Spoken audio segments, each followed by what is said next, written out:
اس کی کال آئی تو بہت شور سنائی دے رہا تھا. میں نے پوچھا کیا بات ہے؟ بولنے لگی میرے کزن کی شادی ہے. مجھے یقین نہیں آ رہا تھا. میں نے پھر پوچھا یار سچ بتاؤ کیا بات ہے؟ بولنے لگی میرے کزن کی شادی ہے. میں نے کہا ٹھیک. تو کچھ ٹائم گزرنے کے بعد اس نے اپنے لہنگے کی تصویر بھیج دی. میں نے ایک میسج ٹائپ کیا ماشاءاللہ سے آپ کا لہنگا بہت پیارا ہے. تو وہ رات گزرنے کے بعد دوسری رات اس کی کزن کی مہندی تھی. رات کو 12 بجے کا ٹائم تھا. میں نے اس کو کال کی لیکن اس نے کال پک نہیں کی. میں نے میسج کیا اس کا کوئی رسپانس نہیں آیا. تو میرے دل میں بہت عجیب خیال آنے لگ گئے. رات کو 2 بجے کا ٹائم تھا. میں نے اس کے کزن کی آئی ڈی آن کی, ٹک ٹاک کی آئی ڈی آن کی. جیسے ہی میں نے اس کی کزن کی ٹک ٹاک کی آئی ڈی آن کی تو مجھے ایسا لگ رہا تھا کہ میرے پاؤں کے نیچے سے زمین بھاگ گئی, کیونکہ شادی اس کی کزن کی نہیں بلکہ اس کی ہو رہی تھی. میں نے فوراً سے اسے کال کی.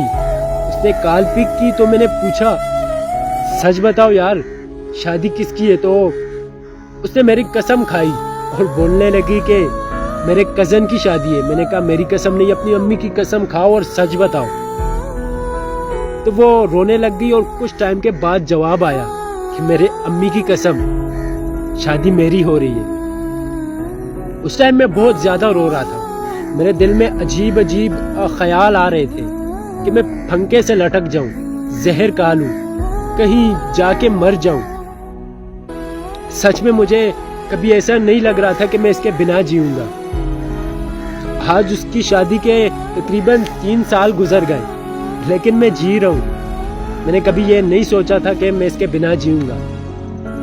میں آج بھی اس سے بے انتہا محبت کرتا ہوں. اور محبت اسے نہیں کہتے کہ محبت کو پایا جائے, بلکہ محبت اسے کہتے ہیں جس کی ہمیشہ سے عزت کی جائے. اور میں ہمیشہ اس کی عزت کرتا رہوں گا, وہ چاہے کسی اور کی دلہن کیوں نہ ہو. میں آج بھی اس کی اور اس کی دلہے کی تصویر دیکھتا ہوں تو رو پڑتا ہوں کہ کاش میں اس کا دلہا ہوتا.